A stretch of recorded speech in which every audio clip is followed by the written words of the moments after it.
This is a national day of mourning in Sri Lanka for the victims of the Easter Sunday bombings across the country. The number of dead has risen again this morning, now to 321. Hundreds more are injured, and this morning the first mass funerals for those killed have taken place.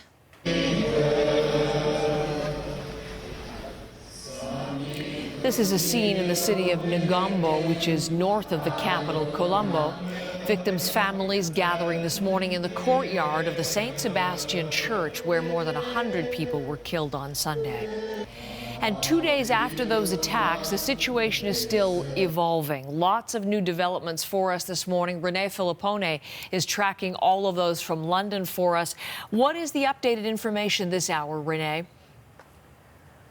Well, Heather, this hour we're hearing that ISIS is claiming responsibility for the attack, but they're not giving any evidence about their involvement or even to support that claim at all. You know, after many attacks which are associated with Islamic extremists, this is something they tend to do, claim responsibility, but it's unclear what role, indirect, direct, or if they actually played a role at all in the bombings on Sunday. Now, the latest on the investigation comes from the defense minister in Parliament today. He said the Easter Sunday bombings were retaliation for the attacks on mosques in Christchurch, New Zealand last month. He, however, did not explain further about why he was making that connection and what evidence he had to support that claim.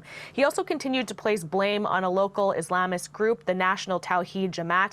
And according to authorities, all 7 bombers involved were Sri Lankans. Now, we've seen CCTV footage emerging from St. Sebastian's Church, and it shows a young man with a large backpack entering just moments before the blast. I want you to have a listen to what one security analyst had to say about why he believes there was help from outside Sri Lanka in these very coordinated attacks. I know from my days as a special agent with the State Department investigating acts of terror like this, I would find it hard to believe due to the sheer size and the scope and the number of targets, as well as the sophistication, that this group at a localized level did not get help from outside in some capacity. Now, Sri Lanka's leadership remains under question over who knew what, when, and why nothing was done. Officials confirmed yesterday they had been warned about a possible attack by this group weeks ago, and in fact, it was spelled out in a memo that some important churches could be targeted and even named individuals that could be likely involved in it. The warning from intelligence agencies never reached the Prime Minister's office until after the bombings, raising some major concerns about how the government is operating there. So we have been watching. I mean, we've had live pictures of these mass funerals. Renee, here are some of the scenes from earlier this morning, just heartbreaking scenes of families gathered around graves and prayers and memorials like this one. It is a national day of mourning today. What else is happening in the country? Well, a state of emergency continues today, which basically gives the Sri Lankan government military wartime powers. And so far, we know they've arrested 40 people, including the driver of the van used by the suicide bombers and the owner of the home where some of the accused live.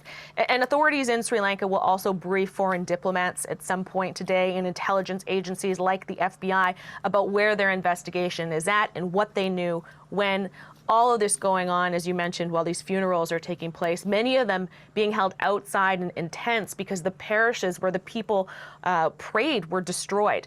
And with that day of mourning going on in Sri Lanka, there was also 3 minutes of silence held at 8:30 this morning, marking 2 days since those bombs went off. Renee, thank you, tracking the latest for us in London this morning.